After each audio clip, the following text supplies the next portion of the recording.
Oke, Assalamualaikum warahmatullahi wabarakatuh. Izin memperkenalkan diri, nama Muhammad Iksan Renda, NIM 1806841, saya dari Penjas 5C. Pada kesempatan kali ini, saya akan menjelaskan pertama itu apa makna pendidikan jasmani bagi manusia, yang kedua fungsi pendidikan jasmani, yang ketiga permasalahan-permasalahan tentang pendidikan jasmani di sekolah-sekolah. Yang terakhir, jelaskan tentang landasan-landasan pendidikan jasmani. Oke, makna pendidikan jasmani bagi manusia. Gerak adalah ciri kehidupan. Tiada hidup tanpa gerak. Dan apa guna bila tak mampu memelihara gerak? Memelihara gerak adalah mempertahankan hidup. Meningkatkan kemampuan gerak adalah meningkatkan kualitas hidup. Maka bergeraklah untuk lebih hidup, bukan hanya karena bergerak karena masih hidup. Menurut Lutan 2001 halaman 20, saya mengutip dari buku Filsafat Pendidikan Jasmani Pak Encep dan Pak Muhammad Nur Alif, bahwa penjas itu mempunyai arti yang lebih dalam. Selain di proses pengajarannya, tentu tugas keterampilan gerak harus dilakukan dengan berlatih. Tujuan dari penjas ini adalah lebih bagaimana seseorang atau anak harus menyukai aktivitas gerak, selalu aktif melakukan tugas geraknya. Harus diawali dengan menyukai geraknya terlebih dahulu agar timbul usaha-usaha untuk lebih ingin bergerak.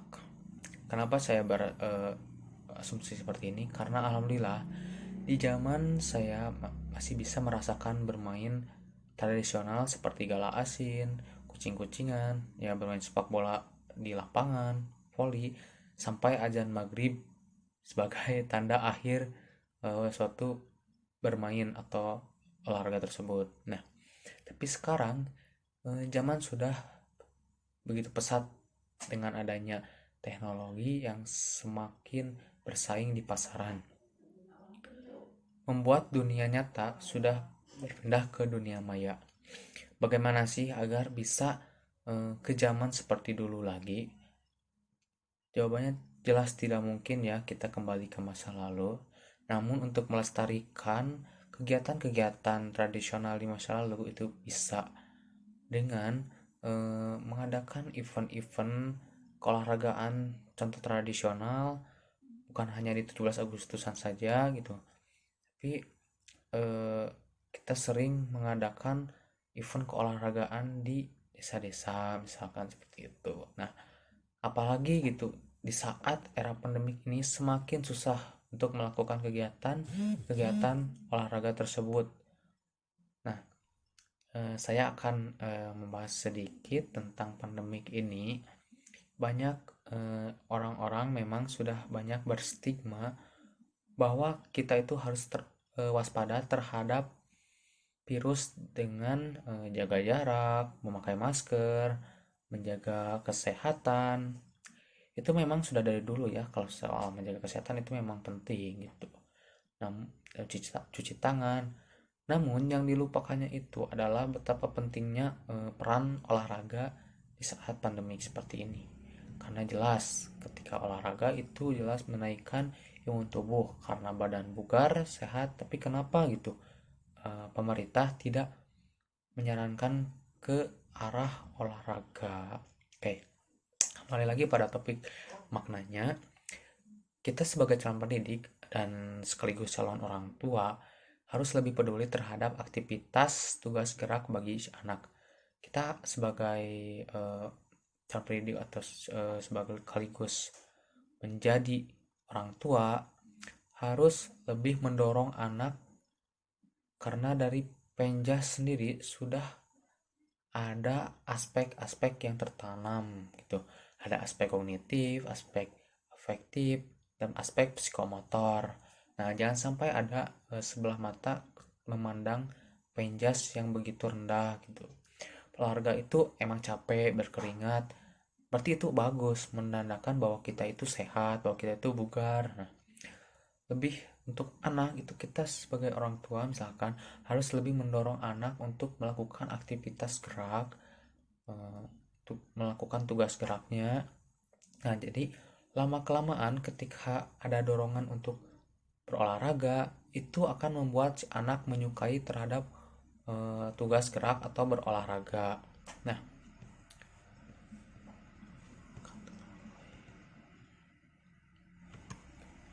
dengan proses belajar yang berhasil akan menimbulkan rasa senang, bugar tubuh, tujuan tercapai, dengan bisa melihat mutu kualitas anak yang sering gerak dan tidak kurang lebih gerak, ya mohon maaf, itu akan kelihatan bahwa yang sering bergerak itu adalah sehat paripurna, seperti dikatakan di mata kuliah ilmu kesehatan olahraga. Yang kedua yaitu fungsi pendidikan jasmani.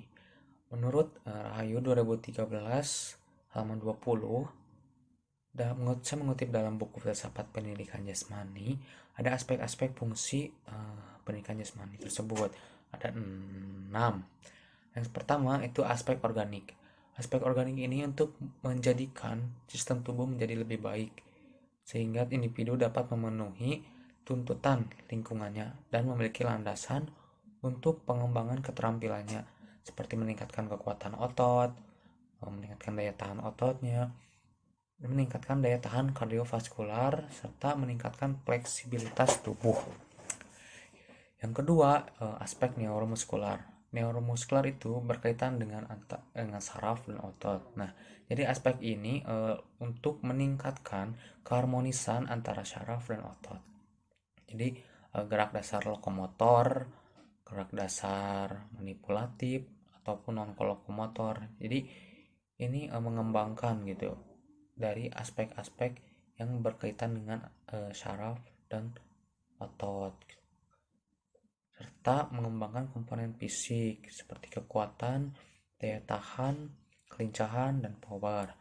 Yang ketiga yaitu aspek perseptual. Jadi adapun aspek perseptual yaitu meliputi dapat mengembangkan kemampuan menerima dan membedakan isyarat, mengembangkan koordinasi gerak, gerak visual maksudnya, mengembangkan keseimbangan tubuh, serta mengembalikan dominasi. Nah, yang keempat yaitu aspek kognitif. Aspek kognitif ini adalah mengembangkan kemampuan untuk menemukan sesuatu atau memahami. Jadi ini lebih ke arah aspek pengetahuan, memperoleh pengetahuan dan mengambil suatu keputusan. Yang kelima, aspek sosial. Aspek sosial ini berfungsi untuk menyesuaikan diri dengan lingkungan sekitar, dengan orang lain gitu. Mengembangkan kemampuan untuk pertimbangan dan keputusan di dalam kelompok berkomunikasi yang baik, mengembangkan kemampuan bertukar pikiran dengan orang lain sehingga mengevaluasi ide-ide dalam kelompok tersebut. Yang keenam, aspek emosional. Nah, untuk aspek emosional ini dapat mengembangkan respon yang terhadap aktivitas jasmani, mengembangkan reaksi yang positif, melepaskan ketegangan, serta dapat memberikan saluran untuk mengekspresikan diri di atau pendidikan jasmani atau olahraga tersebut gitu. Oke, yang ketiga yaitu permasalahan-permasalahan tentang pendidikan jasmani di sekolah-sekolah. Yang pertama itu kebutuhan jasmani yang selalu dianaktirikan atau selalu dinomorduakan ya, karena sekolah selalu mementingkan pendidikan lain selain pendidikan jasmani. Memang tidak semua, tapi ada beberapa atau segelintir itu memang kenyataannya seperti itu. Itu berdampak pada pemenuhan kebutuhan sarana dan prasarana pendidikan jasmani tersebut. Sekolah akan memenuhi kebutuhan sarana prasarana untuk kebugaran jasmani setelah kebutuhan pendidikan yang lain itu sudah terpenuhi. Jadi intinya itu lebih dinomor duakan ya dalam segi pendidikan jasmani. Yang kedua, sempitnya lahan sekolah. Nah, permasalahan ini umumnya terjadi di perkotaan-perkotaan yang memang pada sekolah-sekolah taraf SD itu memang sempit-sempit gitu.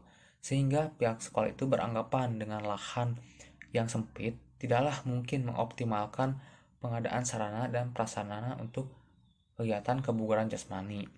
Itu. Yang ketiga, minimnya sarana yang ada di sekolah. Memang di desa biasanya ya, pengalaman saya gitu di desa, memang sekolah SD itu luas-luas lah, lumayan untuk taraf SD gitu daripada dibandingkan dengan kota-kota. Tapi sarananya itu kurang.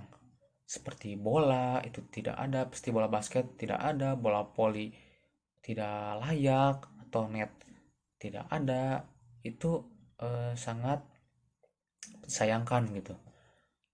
Namun kita sebagai guru penjas, kita harus pintar memodifikasi suatu proses pembelajaran. Memang sebagai guru penjas bukan hanya sebagai modifikasi aja gitu. Jadi anak juga harus tahu, harus merasakan bagaimana sih cara dribble dengan bola basket yang sesungguhnya gitu, bukan hanya bola modifikasi itu gitu. Yang terakhir yaitu minat bakat siswa yang di sekolah tersebut terhadap kebugaran jasmani. Jadi sangat disayangkan lah apabila si anak itu mempunyai minat dan bakat yang sangat tinggi, antusias yang sangat tinggi, serta eh, keinginan yang sangat kuat, tapi kurangnya perhatian dari pihak sekolah terhadap anak tersebut gitu. Itu sangat disayangkan ya. Jadi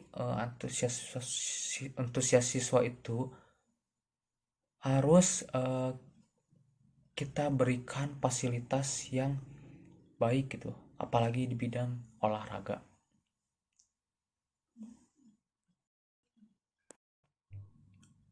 Oke, yang terakhir yaitu tentang landasan pendidikan jasmani.